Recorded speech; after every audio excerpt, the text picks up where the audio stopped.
should probably get started on the first group. So that is Holly, Elliot, and Mikhail. And you're going to be talking to us about the project you did with on the Rashford Effect and the free school meals campaign associated with that. So the floor is yours. Hi, good morning, everyone, and welcome to our presentation, The Rashford Effect, an investigation into the successful emergence of a novel food poverty social movement. By way of introduction, it's important to contextualize this project, and where better to start than with ourselves. We are a group of 3 millennials interested in change processes in pursuit of a better world. What is good change and how can we help? We see good change generally as social and climate justice, with inclusion, equality, and sustainability at the forefront.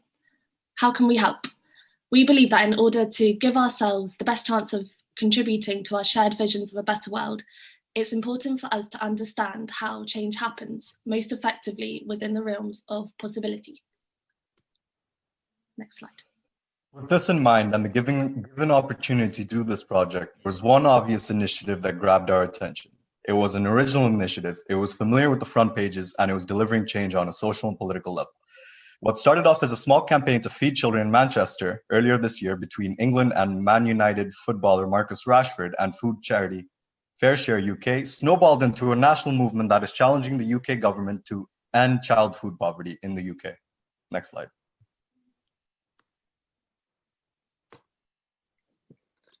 So here we've got the event timeline of this campaign, which snowballed into a movement as we're conceptualizing it. In March, national lockdown began, and Rashford partnered with the food charity FareShare Manchester to help feed local youngsters who depend on free school meals.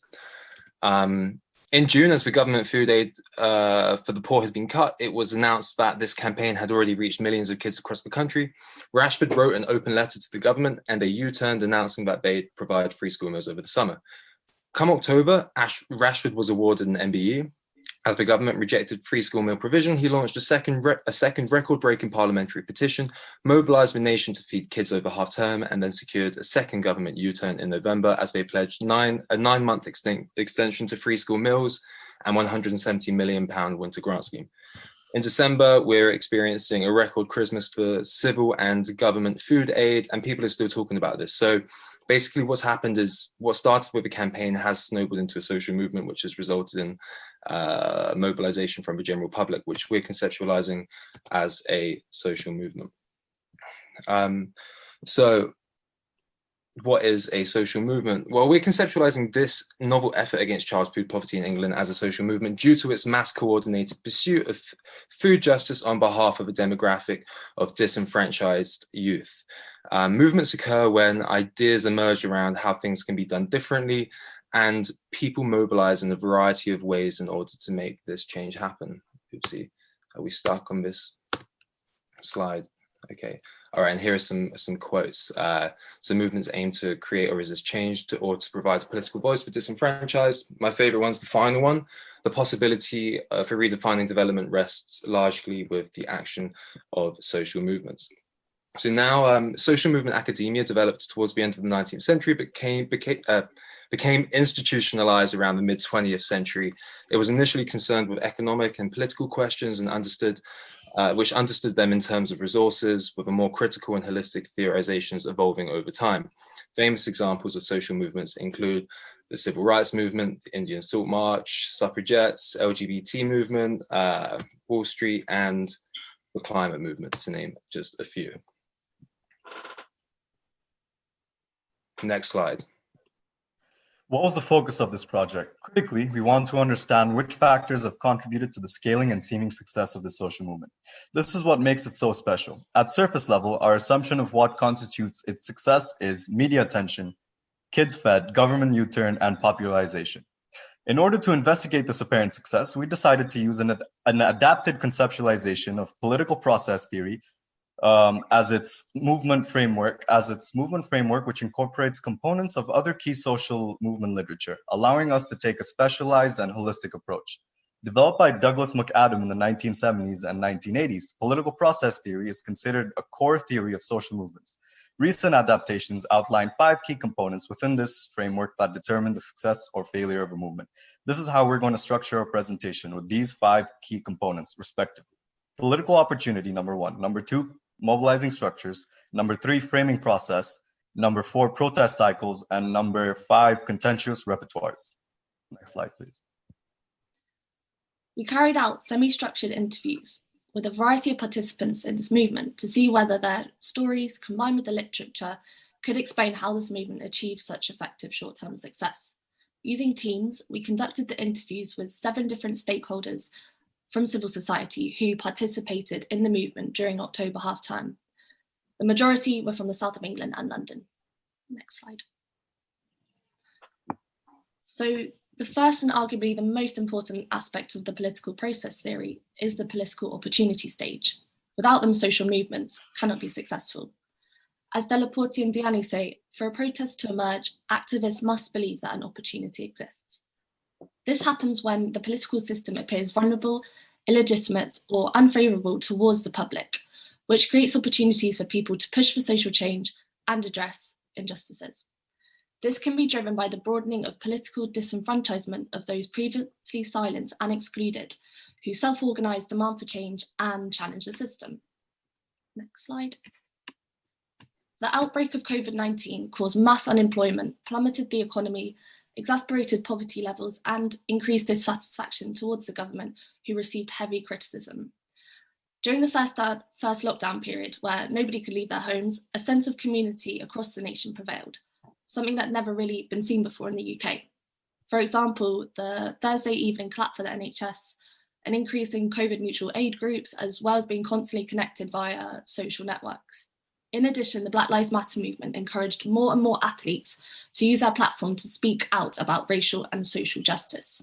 These opportunities created the conditions that allowed Marcus Rashford to be so bold and courageous with his activism for the child food poverty cause. Next slide. Most of our interviewees spoke out about how they were infuriated with the government's response to dealing with COVID-19. So the pandemic did create a political opportunity that allowed actors to challenge the state and voice their demands over social justice during a period where the state appeared vulnerable. In addition, COVID-19 drew attention to many invisible issues of the harsh realities of UK food poverty that were hidden to most of the non-poor nation. One interviewee went as far to say that if COVID-19 hadn't have happened, this invisible issue of poverty would still be unaddressed. That the only thing different to this year to last is not poverty, but the pandemic. In addition, 2 interviewees were in fact not aware of the food poverty severity before the social movement took off, as some just assumed that all children had food in the UK. None of our interviewees were directly involved or affected by food poverty. However, indirectly, they were deeply concerned that this was happening in such a high-income country. This issue could only be explained by the failure of policy within the system we're all part of. So to sum up our analysis of political opportunities, COVID-19 highlighted the social injustices the state had sidelined for such a long time, which created the political opportunities for actors to self-organise, participate, demand for change, challenge authorities, and blame the system. Next slide. So moving on to number 2, mobilizing structures.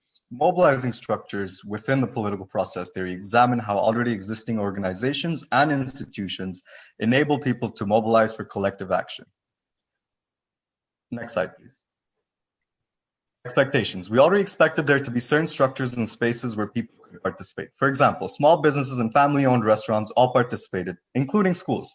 Moreover, another more hidden example of this is a charity by the name of Teslin, which is led by one of our interviewees. Teslin connects vulnerable families to food banks. In addition, existing and already active mobilizing structures are also present due to COVID-19 response from charities, NGOs, and the wider community, which Mogadam and al. Referred to as organizational appropriation, meaning these existing active mobilizing structures were redirected towards this crisis in child food poverty. Ultimately, we expected the heavy use of social media to facilitate this movement. Next slide, please. What does the data say? The data told us that mobilizing structures in society are dealing with this issue in large numbers. There are numerous mutual aid groups like Teslin and restaurants like Tarek's, one of our interviewees, numerous people networking, and others such as Sam, who is another one of our interviewees, who enables charities, NGOs, food banks, and such to operate through monetary donations. All these examples above are arguably linked to the literature on mobilizing structure. As outlined above, these mobilizing structures that already existed for aid while combating coronavirus were redirected. This was all facilitated by social media, as going out of your home to physically protest and participate with this movement was becoming increasingly difficult due to COVID-19. As we expected, social media did play a massive role. It created a structure for people to participate in and facilitate this movement. The literature outlined that mobilizing structures are A, active sites for mobilization, and B, a resource where networking, organizational leadership, and personal social ties are able to mobilize populations into collective action. Thus, by this definition, it can be argued that social media is in fact a mobilizing structure. To briefly conclude, it definitely helps us explain how and what makes it possible for people to mobilize, but arguably only within a certain context. That one being of daily life being interrupted by COVID-19. Next slide, please. Moving on to number 3, framing theory. This approach explains how movements emerge around the construction of ideas and meanings, and cognitive and moral constructions of prevailing problems, social struggles, or injustices. Next slide, please. What we expected. We understood that child food poverty was an issue in the United Kingdom, but we were still unclear as to what extent. We also expected Marcus Rashford to have played a major effect on this social movement by his framing of this issue, which is a form of athlete activism, his form of athlete activism. Moreover, because Marcus Rashford has been through forms of food poverty in his childhood and due to his apolitical framing of this issue, we expected it to be easily understood, accepted, and further encouraged by people in the wider community to whom this issue was hidden.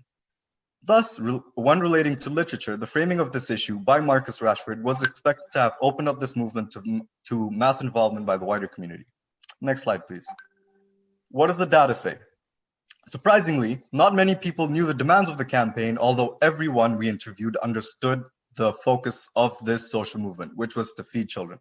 Marcus Rashford voiced concern for existing problems, why change is necessary, and what changes are desired, and how one can go about achieving them. Some of our interviewees had outlined Rashford did play a role for them, like Sam. Whereas for those interviewees who joined the cause for other reasons, like Keith House, they said that Rashford definitely played a role for others. Ultimately, Rashford picked up the story and raised awareness, which was done through framing. His language and framing of this issue make this issue very relatable. Thus, the framing allowed the wider community to participate within the social movement to alleviate child food poverty. All of this relates to athlete activism and its role within political opportunity. Ultimately, to quickly conclude, definitely helps us explain the discourse around this movement and why such discourse was so important and effective. However, it would be important to also acknowledge, as Holly outlined in her section, that COVID-19 and social media aided Marcus Rashford with the framing of this issue. Next slide, please. The fourth component of the political process theory are protest cycles, which are the cyclical rising and falling waves of activity, energy, and excitement that occur during a social movement. Since actors are constantly active across time and spaces, it's difficult to measure exactly where protest cycles begin and end. However, in this case, I will be analysing the protest cycle during the October half term, as this is what our research interviewees all participated in. Protest cycles strengthen solidarity within the movement, raise awareness, keep issues in the headlines, put pressure on the government, help recruit new members, spark tactical innovation, allow the voices that tend to be excluded from the political agenda to be heard, and coordinate collective action. Without these factors, movements will begin to decline. As Sydney Tarry says, protest cycles occur when a big group of highly organised actors act across wide geographical boundaries. This creates tactical incentives for actors to incorporate collective action of shared beliefs and interests in pursuit of change to fight for a social justice cause. For example, all interviewees shared this common commitment to participate over October half term through offering free school meals in their restaurants, working with food bank organisations, or campaigning further for the cause. As we said before, protest cycles allow demand for change to be put forward by being disruptive and making proposals against the state during a time when the state's vulnerable. Koopmans and McAdam discussed the interplay of intensified interactions and heightened conflict between regimes, in other words, the state, and dissidents, in this case, our interviewees, and how dissidents can experiment tactically to address social injustices and then wait for regimes to respond accordingly. which can, as Sydney Tarrow says, result in reform, repression, and sometimes revolution. In this particular protest cycle, no efforts were unnoticed by the governments, and the interviewees, through their mobilisation, achieved success as the regime, i.e. the state, responded to their actions by taking a U-turn on November the 8th, announcing the £170 million winter grant scheme. Next slide, please. So from our data, it's clear that free school meals during October half term were a heightened reaction in response to both the government's unjust inaction and the feeling of political and social injustice, which snowballed a cycle of protest and collective action across the nation. This rationalised a general consensus for our interviewees to get involved, which took them only a mere few minutes to decide whether they should or not. The movement's success boils down to the collective action of civil society, who agreed, due to unacceptable behaviour of politicians, knew they must take responsibility and work together to feed the nation's hungry children during October half-term week. Next slide, please. Repertoires of, the fifth and final component of political process theory is repertoires of contention. This refers to the set of various protest-related tools and performative actions mobilised by participants of a movement. This conceptualisation has become a central tool for analysing collective action, which has been built on and adapted by many social movement theorists since. Early conceptualizations of contentious repertoires have been criticised for having too narrow a scope and focusing too much on disruptive forms of action. From our interviews, it became apparent that despite this movement lending itself to a broad performance repertoire, the main actions and tools used were the provisioning of food and online information dissemination. With neither of these being overtly contentious, we would reframe this component of political process theory as repertoires of action as opposed to repertoires of contention, in order to help dismantle any barriers that might limit our interpretation of what effective political activism can be. Data analysis. So there were two principal forms of action for our analysis. Obviously, we saw the provisioning of food as one of the key indicators of movement success. Charlotte said, "I only provided packed lunches from food that was donated to me, and I distributed them in cake boxes." She sold cakes. Tarek, "All I had to do was cook extra food." Sam, "I couldn't provide the meals, so I donated to the people who had the capacity to do so." All of these participants used unique and low effort forms of action. By allowing people to act to their strengths, this movement flourished and was effective as a result. This got us thinking about the alienation and inaccessibility that many individuals find demonstrations, protests, or lock-ins to be, which prevents them from participating in other forms of activism. Interestingly, very few of our interviewees had ever taken part in any other movements before. Now let's look at social media. All of our interviewees referred to the importance of social media for their participation, which is in line with recent scholarship that builds on Tarrow's earlier work of traditional and modern repertoires with new online and digital repertoires. Luke said, "Social media has played a huge role. The biggest driving factor, all of our correspondence was via social media, and our website hosted all of the food distributors in the city." Charlotte said, "My Facebook posts about distributing lunches were my most shared posts ever." So once again, we see the importance of online social platforms. The use of social media in this movement is not unique as a form of action in the same way that food provisioning was, but regardless, it did provide the platform to organize and mobilize all of the nation's energy and goodwill, primarily a mobilizing structure, as mentioned by Mikhail, social media is. To conclude, a repertoires of action analysis suggests that fundamentally the emergence of this movement was successful because people didn't have to repurpose or do anything outside of their comfort zones to participate. Social media was effective, but only because the other conditions were right. And moving on to our conclusion, positionality and method. Being very passionate about this project, of course, might have led us to make some assumptions, and our privileged shelter from food poverty and the short nature of this project means that we are still quite likely out of touch with the reality of the lived experience of the issue that we were focusing on. In an ideal world, we'd have liked to have spent longer researching, using more methods and working with a bigger sample group from different strands of the movement, including protest cycles, participants, and demographics for more reliable data. Also, as development students, there were invisible power structures between the researcher and the research in the interview process. This was a power imbalance that we actively tried to disrupt through casualizing our conversation when we were conducting our interviews. Framework. We found political process theory to be very helpful for analysing the conditions that allowed for the proliferation of this movement emergence. This was especially due to its breadth, allowing for a holistic approach, which is critical when engaging with the complex phenomena of social movements. Success.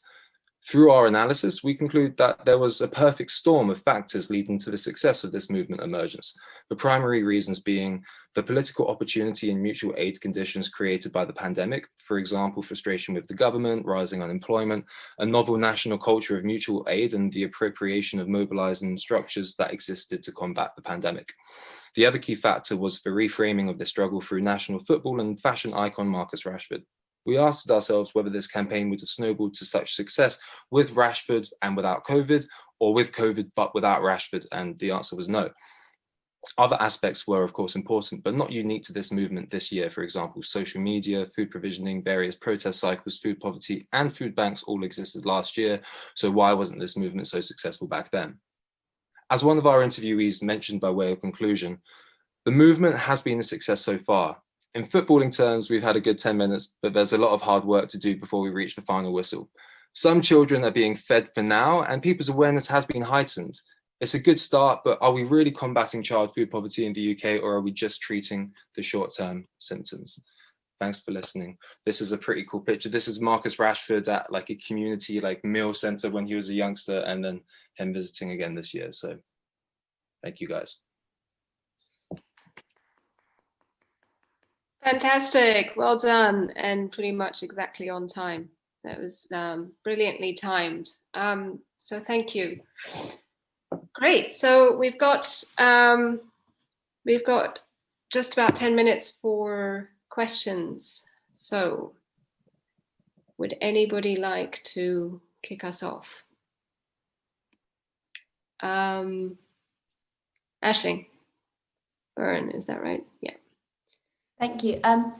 You touched upon it in your conclusion there a bit, but I just wanted to ask about, because you said, this project's been a success and children are getting fed, and it's that worry of, are they getting fed for now?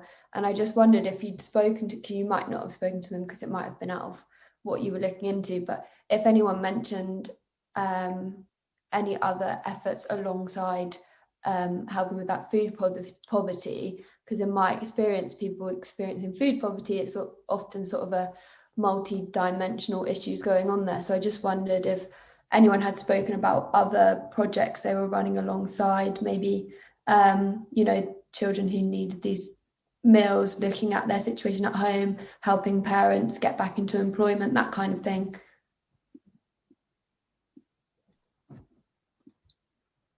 Great, thanks for that question. Do we have any other burning questions to take a few, or should we just start with that one?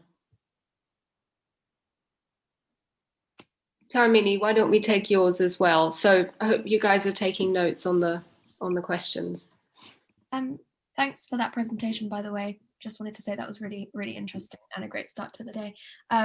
So my question is a bit about long-term versus short-term change. So I just wanted to know if you have any thoughts, maybe from your research, but also just personal thoughts from the whole process as to whether this seems more like a sort of short-term burst of energy, or whether you think it's like more of a prolonged structural change and athletes will kind of continuously be more involved in political activism now, or whether you think this is kind of very situational given what we're going through.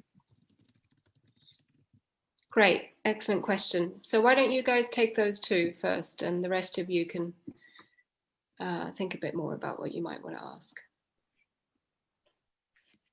Cool. I'm happy to take the second question. I'm happy to help you with the second question, Elliot. So the first question was was it about interrelated issues with food poverty that our interviewees were also addressing? Yeah. Okay. I mean, in terms of the people that we spoke to, it not really so much, because they were actually, what was really interesting about this was that the people who were involved, they didn't have to repurpose or do anything differently. It was just people from civil society. It was mostly people who distributed food already. They already had restaurants and cafes. So all they had to do was produce more of that. You know, they just had to, you know, make extra burgers or make extra cake or make extra lunches, put feelers out on social media, promote that they were doing it, and people came and they just delivered the food. I don't think, you know, the people who were suffering the food poverty, of course, you know, no doubt have a lot of like interrelated and like intersectional issues related with like other aspects of living in poverty. But I think from what our participants in the research project actually were, what they actually saw was just that, but they were all actually really surprised with how many people suffered child food poverty in the UK once again. But in terms of like the conversation, I don't think there was much of a conversation between them and the people they were distributing the food to. It was more of a turn up, take the food discreetly. Like Charlotte said, she put all of the lunches in a cake box that she was selling the cakes in. So no one even knew that these people were coming to receive the free school meals.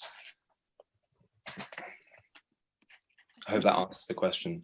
Yeah, thank you. Was that the people who provided free school meals during half term said that if the government didn't take the U-turn, that they would want to do it again in the Christmas holidays as well. Oh, amazing. Thank you.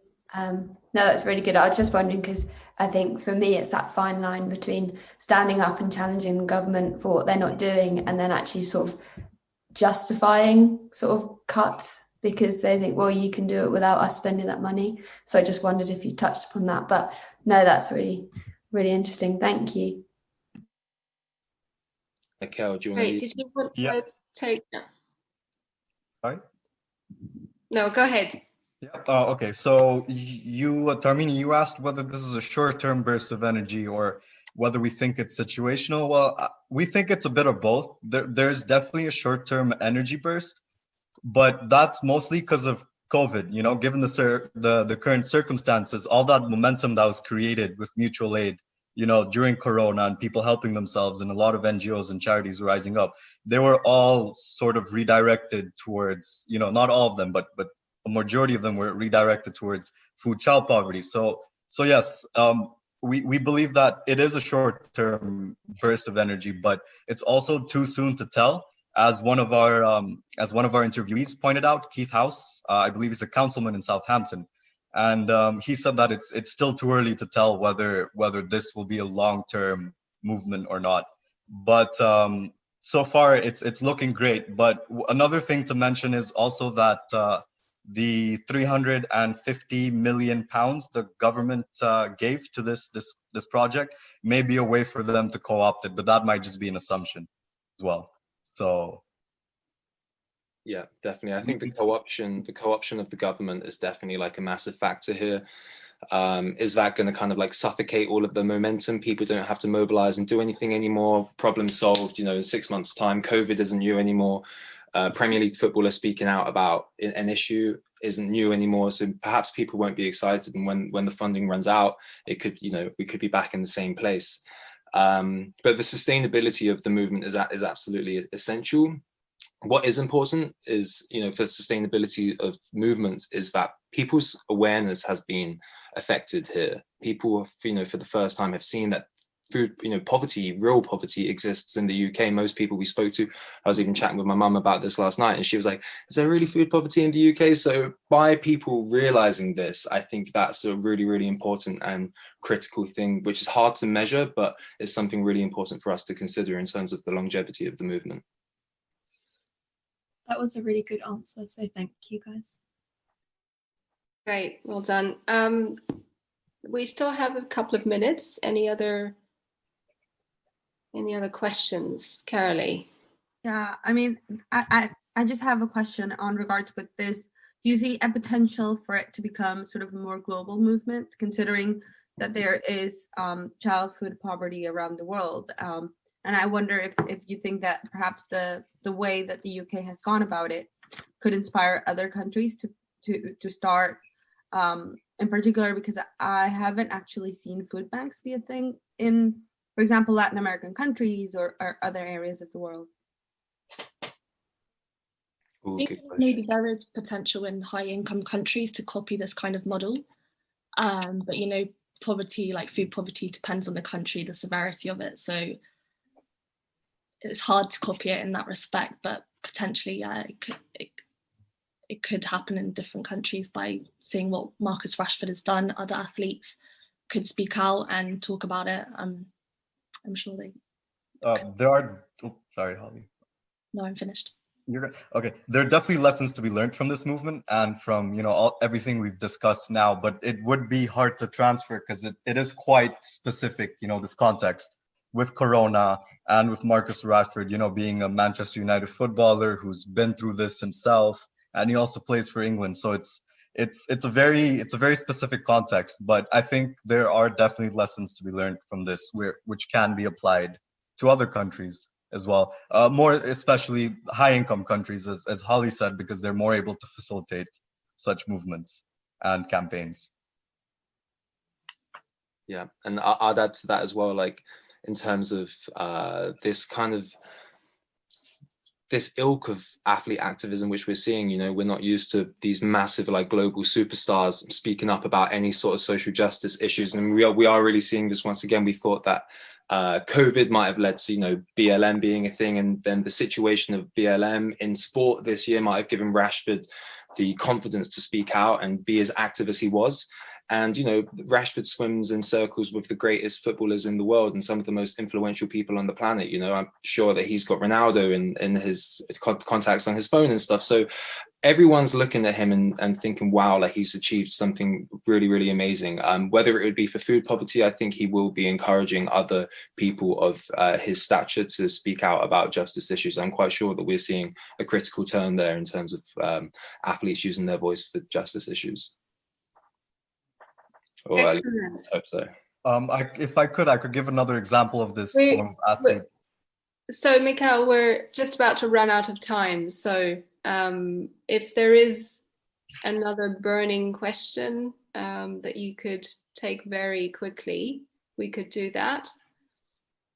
No? Otherwise, Mikhail, why don't you finish your thought? Yeah, I just wanted to say there's another form of this athlete activism happening in the Italian Football League against domestic abuse, where footballers put red lipstick on their cheeks to support women in suffering from domestic abuse. So that's another form. But I feel like we definitely have to take these lessons and I mean footballers and these superstars definitely have to learn from people like Marcus Rashford and carry that momentum forward to make a better world. It's a bit of a cliche, but I think it's very true. Excellent. Well, thanks everybody. Great questions. Great responses. Just to say, maybe as we have the next group, and maybe Elliot, you can stop sharing your screen so the next group can get set up. That I think that question about what can we learn from this particular movement and how does it relate to what might happen elsewhere? I think the fact that you used political process theory to unpack it and you focused on the political opportunities, and as Mikhail, you were saying, the context is so particularly, the coming together of factors as the starting point. So always when thinking about transferring learning from one movement into a different space, it's, you've seen how the tools and the concepts you're using can help you then to make sense of what might happen in a different context. Excellent. Well, thank you very much, Group 1. Well done. Great start.